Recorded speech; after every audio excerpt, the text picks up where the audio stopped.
जैसा कि आपने सोल लैंड 2 के लेटेस्ट एपिसोड में देखा कि कैसे लोंग आउतियान जू सांची को पागल जानवर की तरह पीटता है, लेकिन आखिरी में जू सांची ने भी उसकी भुस्सी भर दी होती है।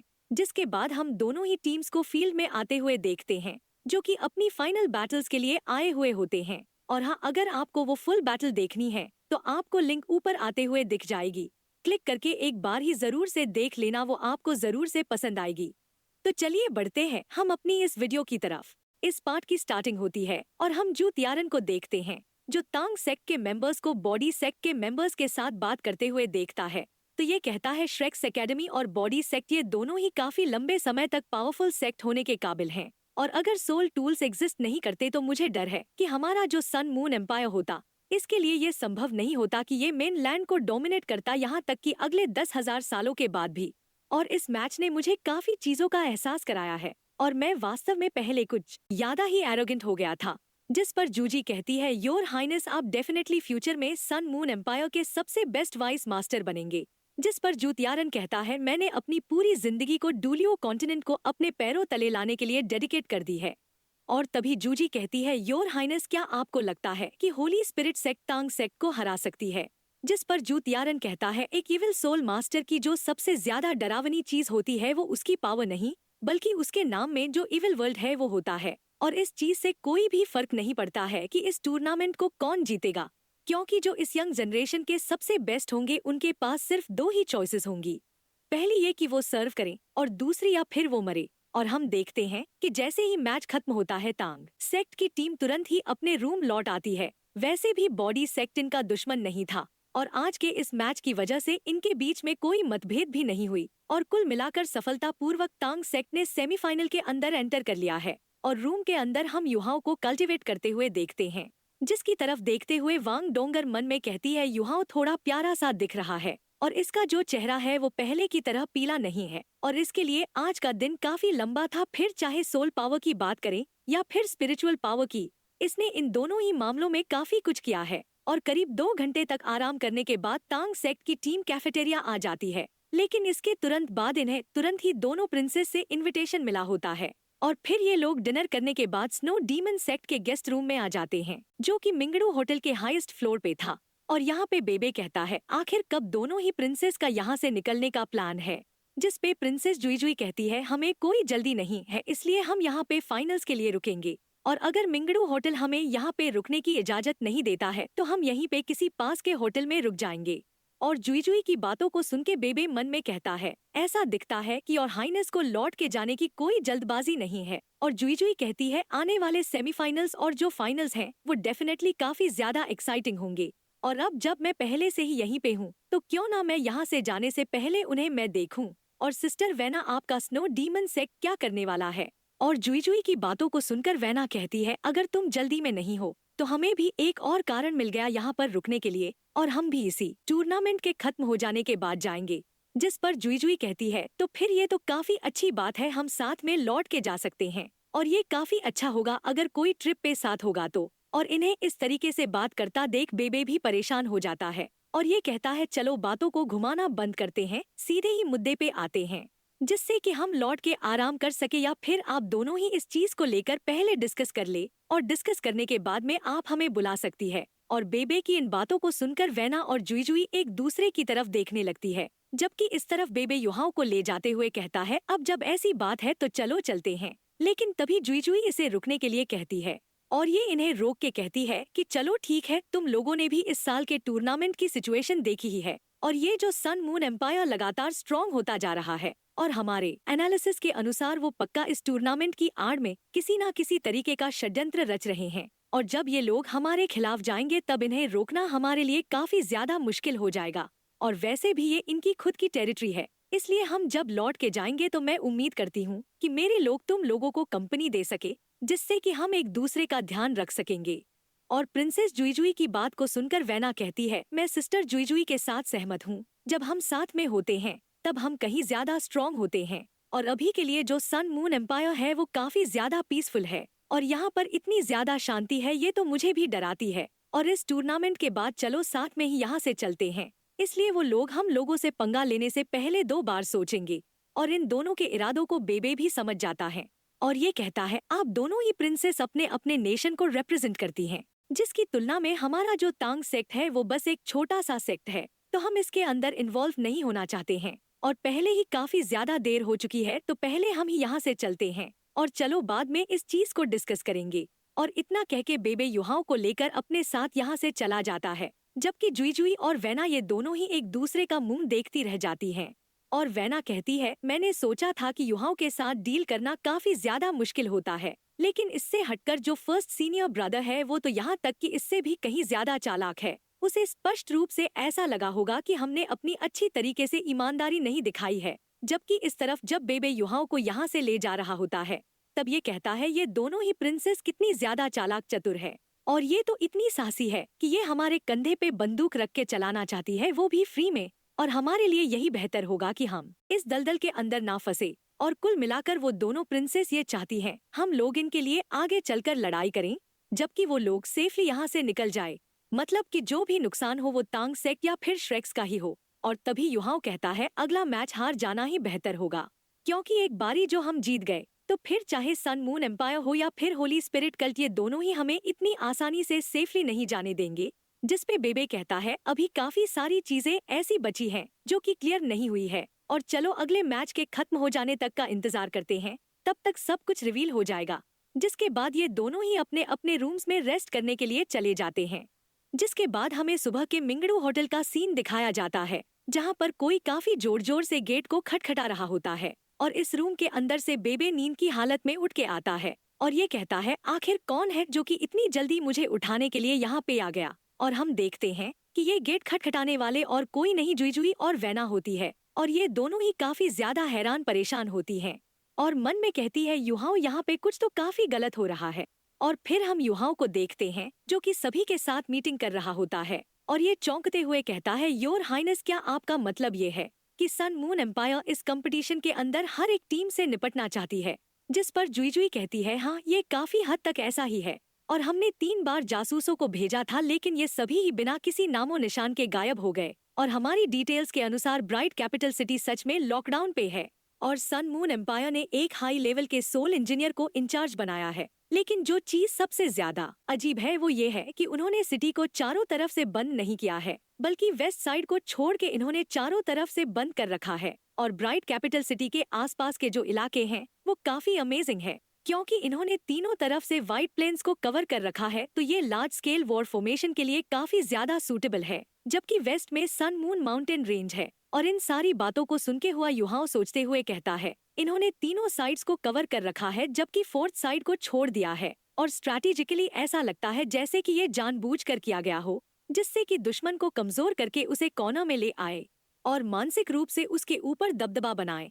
और वैसे तो लॉजिक के हिसाब से सन मून एम्पायर को ऐसा करने की कोई भी जरूरत नहीं है, और उनका प्लान काफी हद तक ऐसा हो सकता है कि वो हमें एक ही झटके में सभी को साथ में पकड़ना चाहते हो। जिस पर वांग क्वियर कहती है अगर ऐसा है तो फिर इसका एक ही मतलब हो सकता है कि वो लोग हमारे लौटने के समय को जितना हो सके उतना ज्यादा डिले करने की कोशिश कर रहे हैं।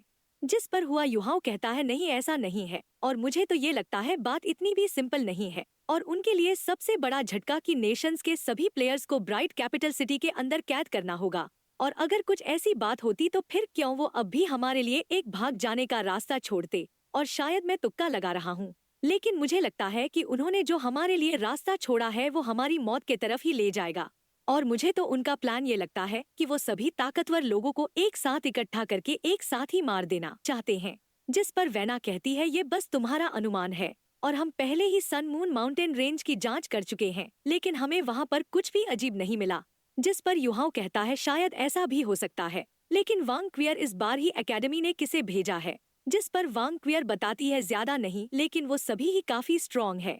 और पर्सनली मास्टर जुआन आ रहे हैं सी गॉड पवेलियन के 4 एल्डर्स के साथ, जिनमें से सोल टूल डिपार्टमेंट के डीन सिन लीनर भी आ रही हैं। तो कुल मिलाकर टोटल 6 टाइटल डुलियो आ रहे हैं, और जुआन को गिना जाए तो उनके साथ 4 लोग हैं, और वो सभी सुपर डुलियो की पावर रखते हैं। और इन बातों को सुनकर सभी लोग काफी हैरान होते हैं, और युहाओ कहता है ये तो श्रेक्स एकेडमी की आधी स्ट्रॉन्गेस्ट फोर्स है। वैसे तो हमने सिर्फ यही एक्सपेक्ट किया था कि स्कूल रेनफोर्समेंट भेजेगा, लेकिन सोचा ना था कि इतनी ज्यादा पावरफुल फोर्स को भेजेगा।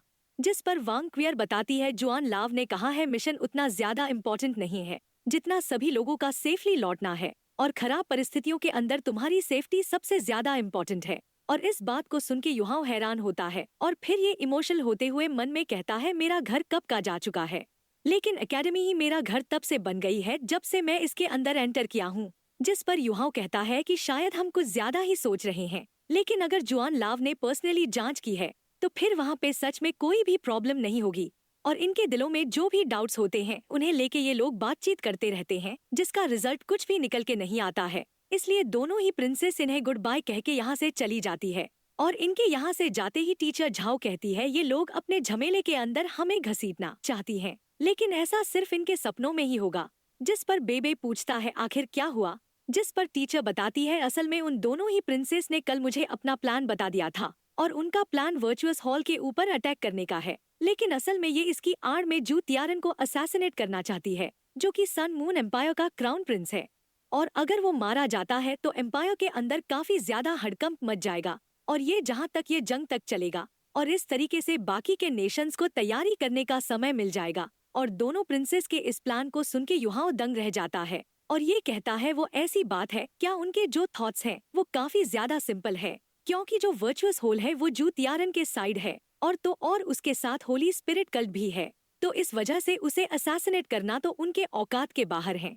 जिस पे टीचर कहती है, इस चीज पे हमारे थॉट्स बिल्कुल एक जैसे हैं और ये लोग जो चाहते हैं ये वो खुद कर सकते हैं। और वैसे तो तुम लोग तांग सेक्ट के रिप्रेजेंटेटिव हो, लेकिन तुम्हारी सेफ्टी से ज्यादा कुछ भी ज्यादा इम्पोर्टेंट नहीं है, क्योंकि तुम लोग ही एकेडमी की उम्मीद हो। तो यहाँ तक कि अगर तुम वापस से तांग्या को भी हासिल करना चाहते हो तो तुम्हें भी हर हालत में तब तक जिंदा रहना होगा। और इस बात को सुन के बेबे इमोशनल होने लगता है और ये कुछ भी नहीं कहता। और फिर हमें अगले दिन का सीन दिखाया जाता है जहाँ पे सेमीफाइनल शुरू होने वाला है और आज की सुबह हेवनली ड्रैगन सेक्ट और श्रेक्स एकेडमी के बीच में बैटल है।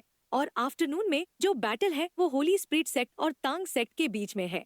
जिसके बाद कोई कहता है, देखो तो कि चारों टीम्स आ गई हैं। और इन्हें देखते हुए जू तियारन कहता है, ऐसा दिखता है कि जैसे कि इन मैचों के अंदर कोई भी सरप्राइज नहीं देखने को मिलेगा।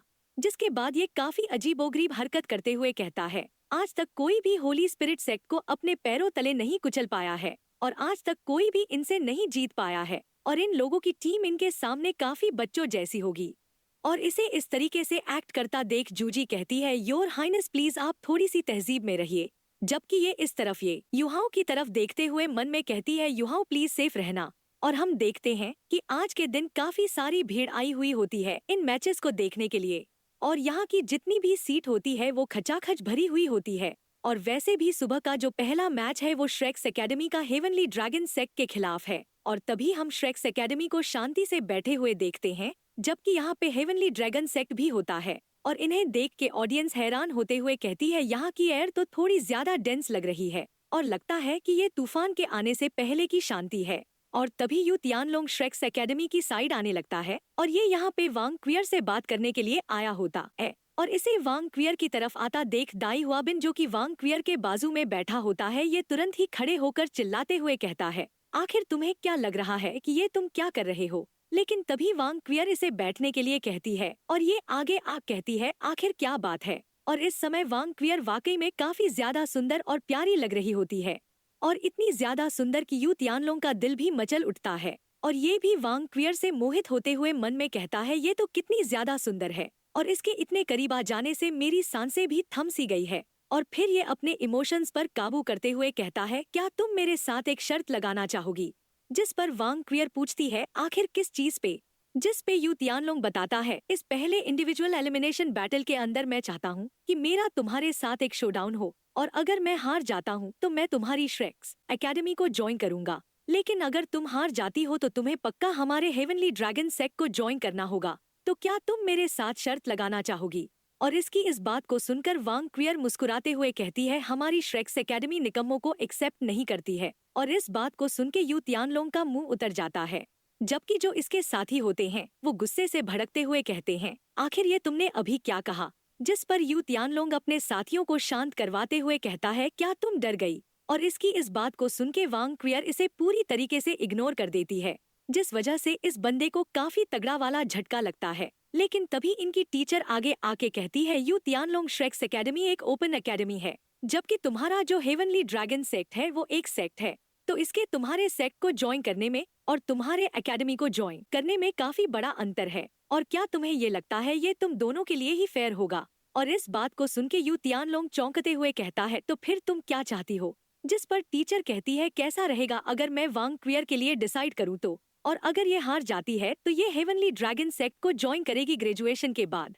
लेकिन अगर तुम हार जाते हो तो तुम्हें अगले 3 सालों तक इसका बॉडीगार्ड बन के रहना होगा। सिर्फ तब जाके ये दोनों ही पार्टीज के लिए फेयर होगा। और इस बात को सुन के यू तियानलोंग भी चौंक जाता है, जबकि टीचर के ऐसे करने पे वांग क्वियर भी थोड़ी चौंक जाती है। और क्योंकि तियानलोंग वांग क्वियर के ऊपर लट्टू हो रखा होता है तो ये तुरंत ही इस चीज को एक्सेप्ट कर लेता है। और बेट लग जाने के बाद टीचर वांग क्वियर की तरफ देख के नोट करती है। और इस तरफ वांग क्वियर मन में कहती है, टीचर बिल्कुल भी नहीं जानती है कि जो चीज मेरे और हुआ युहाओं के बीच में वो उतनी भी सिंपल नहीं है जितना कि ये सोचती है। और कुछ चीजें कभी भी नहीं बदल सकती हैं। जिसके बाद ये यू तियानलोंग से कहती है, अगर मैं जीतती हूँ तो तुम्हें मेरा बॉडीगार्ड बनने की कोई भी जरूरत नहीं है। तो बस चलो जल्दी से चल के मैच को खत्म करते हैं। और वांग क्वियर की इस बात को सुनकर तियानलोंग ब्लश मारने लगता है और ये कहता है, हाँ बिल्कुल, और जैसा कि तुमने कहा चलो चल के डिसाइड करते हैं कि कौन विजेता है। और अगर तुम जीत जाती हो तो हमारी टीम हार मान लेगी और एक मर्द कुछ भी कर सकता है और फिर किसी का बॉडीगार्ड बनना कोई बड़ी बात नहीं है। हालांकि अगर तुम हार जाती हो तो तुम्हें पक्का हेवनली ड्रैगन सेक्ट को ज्वाइन करना होगा। जिस पर वांग क्वियर कुछ भी नहीं कहती है। और हाँ, एक और आखिरी बात, चैनल में जरूर से सब्सक्राइब रहना, नहीं तो कल की वीडियो आपसे मिस हो जाएगी। तब तक के लिए बाय बाय, टेक केयर।